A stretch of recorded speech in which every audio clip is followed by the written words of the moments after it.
сабалап отыра қойыңдар. Балалар екі топқа бөлінуде дарай зат және күрделі зат. Сендерге балаларына білім бағалау парақшасы бар.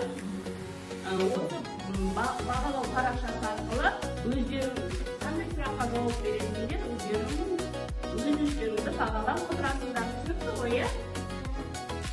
Бұрын балалар. Бірінші Абай атамыздың батасын алып алайық. Тыңдайық.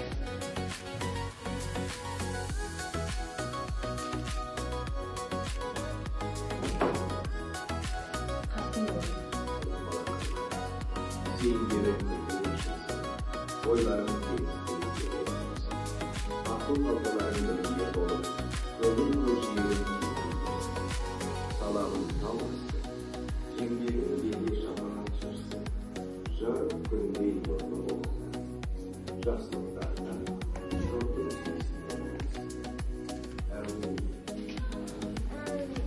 Al endi balalar uy topshirmasini qanchasini shartlig'i berdi? 6-6 shartlig'i. 6-6 shartlig'i kim o'qiydi? O'qiy qo'ysin. Айдалада ақ отау, алды мені жоқ отау. Жауабы жұмыртқа. Отыра қой. Ал енді балалар, жұмыртқа деген сөз дара зат есімде жатыр ма? Күрделі зат есімде жатыр ма? Дара. Ал айта қойшы. Дара. Неге? Дұрыс айтасың. Тамаша. Барлығыңыздың жауабыңыз дұрыс па балалар? Ал балалар, мен сөйлеймін әдісі арқылы, біз айналмалы барабан арқылы сұрақтарға жауап беруіміз керек. Кәнекей, ал.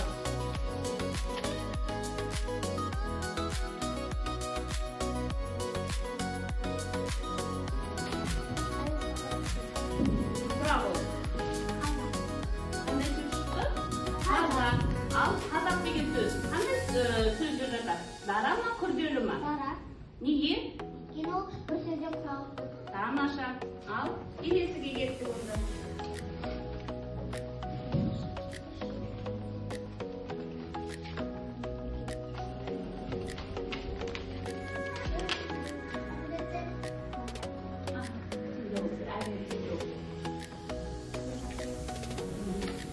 Қандай сөз түсті? Ал, түйеқұс дегеніміз дара зат есім бе, күрделі зат есім бе? Неге? Тамаша. Жақсы. Ал, шапалақтап қойыңызшы. Ал, келесі. Дайындаламыз.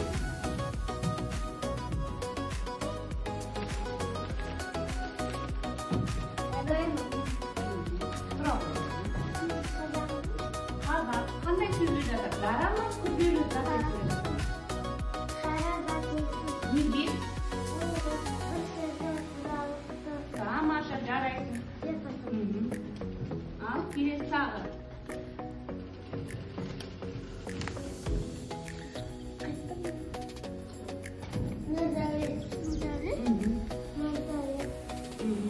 Бұл қандай зат есімде жатады? Дара ма, күрделі ма?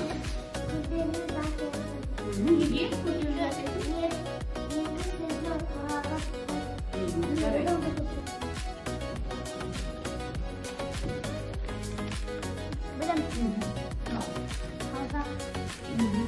Қазақ деген сөз дара зат есім бе, күрделі зат есім бе? Неге дара зат есім бе? Тамаша, жарайсың. Ал балалар, бүгінгі сабағымыздың тақырыбы дара және күрделі зат есім. Сабақтың мақсаты дара және күрделі зат есімдерді ажырата алады. Дара және күрделі зат есімдерге мысалдар келтіре алады. Мәтінмен жұмыс жасай алады. Деген тақырыбыңды жазсаң, біліміңді нығайта аласың. Шын ба әже, мен байқап көремін. Иә қарағым, сенде бәрі жақсы шығар. Сабақ бітті. Иә, жиналамыз. Мен қазір үйге барғанда әжем берген кітапты табуым қажет.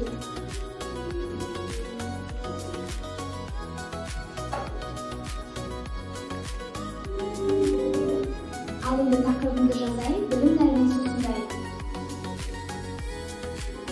Дара және күрделі зат есім. Дара және күрделі зат есім.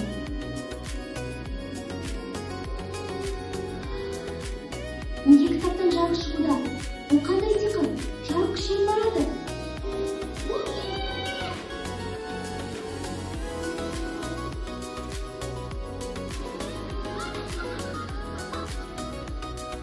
қайдан тап болдың? Бұл қай жер? Сәлем, мен кітаптың ішіндегі сиқыршымын. Сен жазған тақырыбыңдағы және күнделік записін тақырыбын таныстырайын. Кеттік. Сәлем, менің атым Бесік. Мен не деген сұраққа жауап беремін? Мен бір сөзден құралғанмын. Дара зат есім бір ғана сөзден тұрады. Мен гүлмін.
Ал балалар, енді біз қазір топтық жұмысқа кірісуге дара және күрделі зат есімдерді тауып ағылшынға ұшырамыз, е?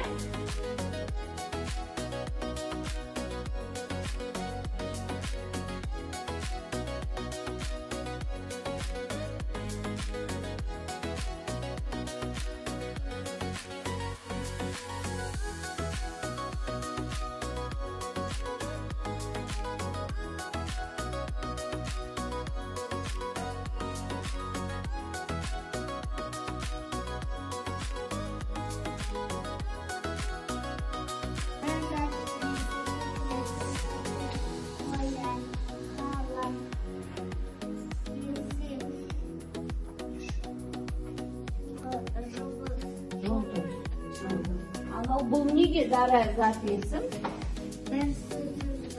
Тамаша, отыра ғой, жарайды.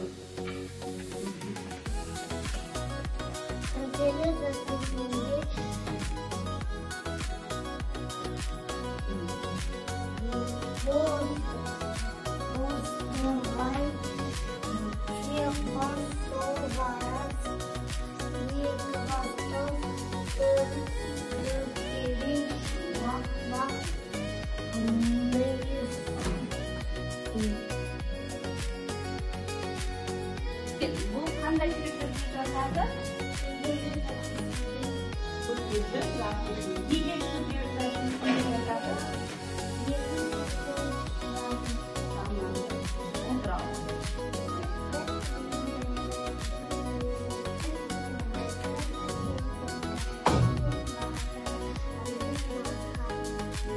Ал енді бұл жерде зат есімді қарашы, қайсы зат есім болды?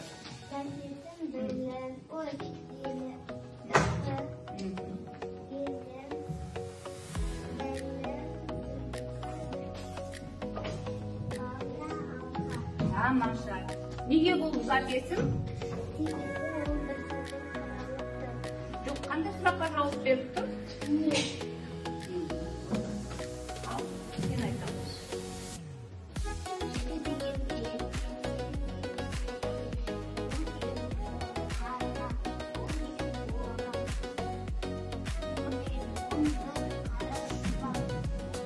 Ал енді бұл жерде зат есімдер қайсы?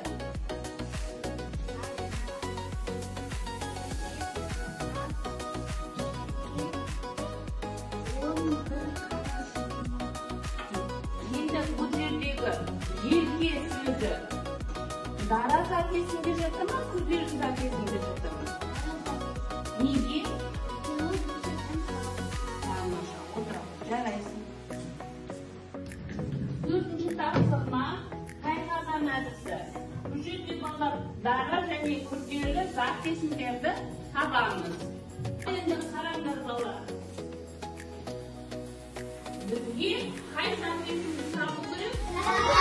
Дара зат есім. Ал енді бұл жерде қандай сөздер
Неге Дара зат едіңіз?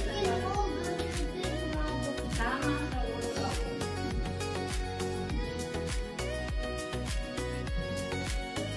Енді балалар жеке жұмыс. Сабақты бекітіңіз. Жеке жұмыс. Бізге мына себептерге қатты бәліштерді не қылуымыз керек?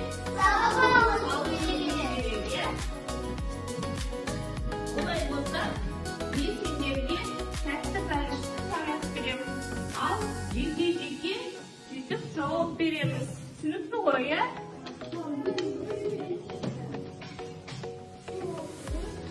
Ал енді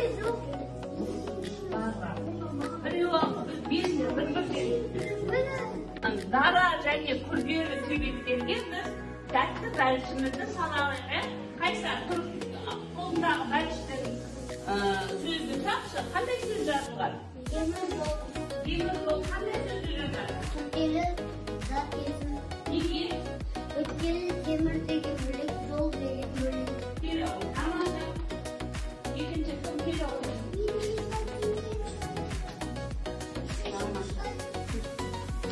Келе ғой, келе ғой.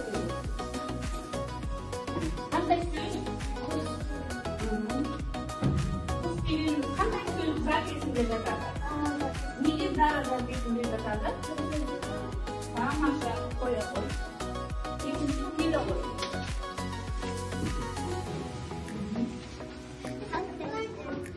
Қандай сөз зат есімде жатады? Неге? Тамаша. Келе ғой.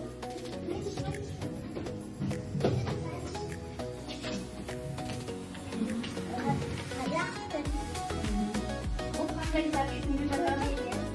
Тамаша. Неге? Тамаша. Келе ғой.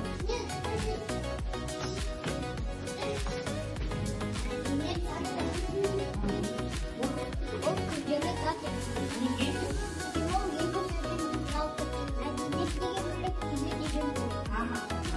Келе ғой, Даяна.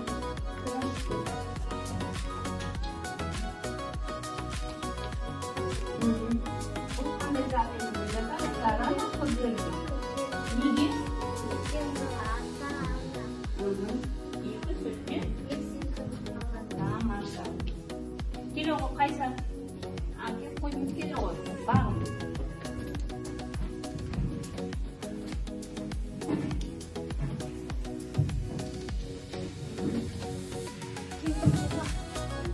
Қандай сөздер жатады? Дара ма, күрделі? Күрделі. Неге? Екі сөзге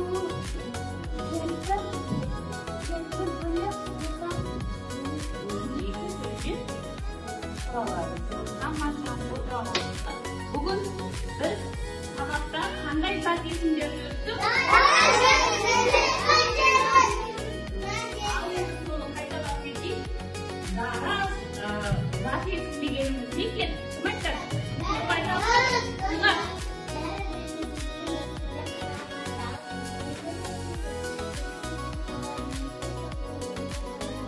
Тамаша. Ал енді балалар, бүгін сабақтың соңында бағалау. Бұл бағалауда балалар мына жерде өздеріңізді ат жарысы арқылы бағалайсыңдар. Кәдімгі қолдандағы білім нелерін бойынша көрсетіңдерші, қандай бағаға. Қайсар 9 балл дейді. Көрсетіңдер, аға. Менікі. 9 балл. Даяна 9 балл деп тұр. 9. Дұрыс па? Тамаша. Ал сен 10 балға бағалапты. Жарайсыңдар, бүгін сабаққа жақсы қатыстыңдар. Бүгін барлықтарың сабақтарға жақсы қатысып, жақсы баға алыңдар, иә? Осымен сабағымыз аяқталды.